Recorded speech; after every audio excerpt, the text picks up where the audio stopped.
дар филармонияи давлатии Тоҷикистон ба номи Акашериф Ҷураев бо ташаббуси мақомоти иҷроияи ҳокимияти давлатии шаҳри Душанбе дар ҳамкорӣ бо Агентияи назорати маводи нашаоварӣ назди Президенти Ҷумҳурии Тоҷикистон мулоқоти намояндагони мақомоти ҳифзи ҳуқуқи пойтахт бо фаъолон доир гардид. Мақсад аз баргузории мулоқотро масъулин дар татбиқи босамари бандҳои стратегияи миллӣ оид ба назорати маводи нашаовар дар Ҷумҳурии Тоҷикистон барои солҳои 2021-2023 ки бо фармони Президенти Ҷумҳурии Тоҷикистон аз марти соли 2021 тасдиқ шудааст, инчунин таъмини иҷрои дастуру супоришҳои асосгузори сулҳу ваҳдати миллӣ пешвои миллат Президенти Ҷумҳурии Тоҷикистон муҳтарам Эмомалӣ Раҳмон ва раиси шаҳри Душанбе муҳтарам Рустами Эмомалӣ оид ба баланд бардоштани одоби шаҳрнишинӣ ва маърифати ҳуқуқии шаҳрвандон, баррасии сатҳи ҳуқуқвайронкуниву ҷинояткорӣ, шомилгардии наврасону ҷавонон ба гурӯҳҳои террористиву экстремистӣ ва ҷустуҷӯи роҳҳои пешгирӣ ва профилактикӣ, ҳамчунин таъмини амнияти тартиботи ҷамъиятӣ,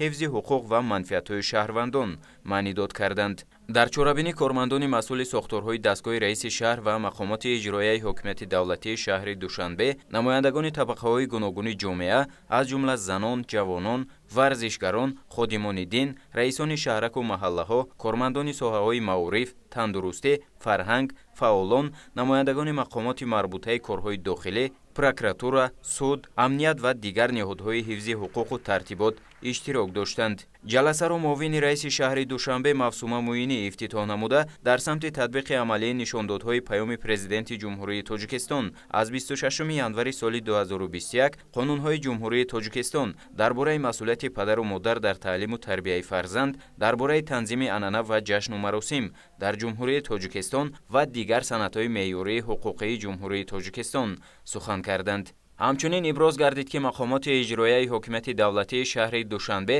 масъалаҳои таъмини зиндагии сазовор барои ҳар як сокини пойтахт, ғамхории васеъ нисбат ба ҳар як қишри ҷомеа ва риояи ҳуқуқу озодиҳои ҳар як сокини пойтахтро дар меҳвари фаъолияти худ қарор дода, ҷиҳати ҳалли онҳо тадбирҳои заруриро роҳандозӣ намуда истодааст. дар вохӯрӣ ҳамзамон роҳбарияти Агентияи назорати маводи нашаоварӣ назди Президенти Ҷумҳурии Тоҷикистон, раёсатҳои вазорати корҳои дохилӣ дар шаҳри Душанбе, Кумитаи давлатии амнияти миллӣ дар шаҳри Душанбе, Комиссарияти ҳарбии шаҳри Душанбе ва ноҳияҳои он перомони баланд бардоштани одоби шаҳрнишинӣ ва пешгирии фарҳанги бегонапарастӣ, нашъамандӣ, терроризму ифротгароӣ миёни сокинони пойтахт, муноқишаҳои гурӯҳӣ миёни наврасону ҷавонон дар рӯҳияи инсондӯстӣ, ифтихори ватандорӣ, эҳтиром ба арзишҳои миллӣ, умумибашарӣ ва фарҳангӣ, ба камол расонидани насли наврас, ҷалби ҷавонони синни даъват ба хизмати ҳарбӣ, омодабошии ҷавонон ба ҳимояи марзу буми кишвар ва тақвияти фаъолияти дастаҷамъонаю аҳлона ҷиҳати боз ҳам сарсабзу обод гардонидани диёр,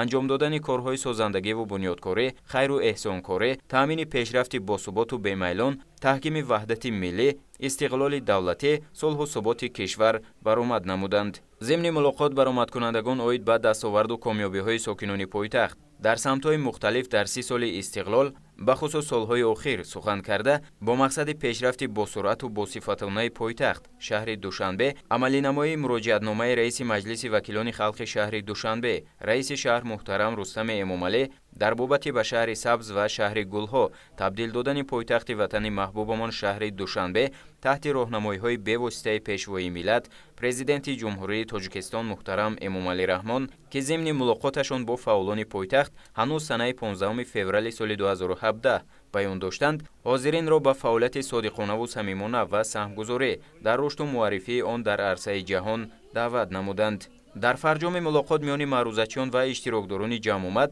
мубодилаи афкори судманд сурат гирифт.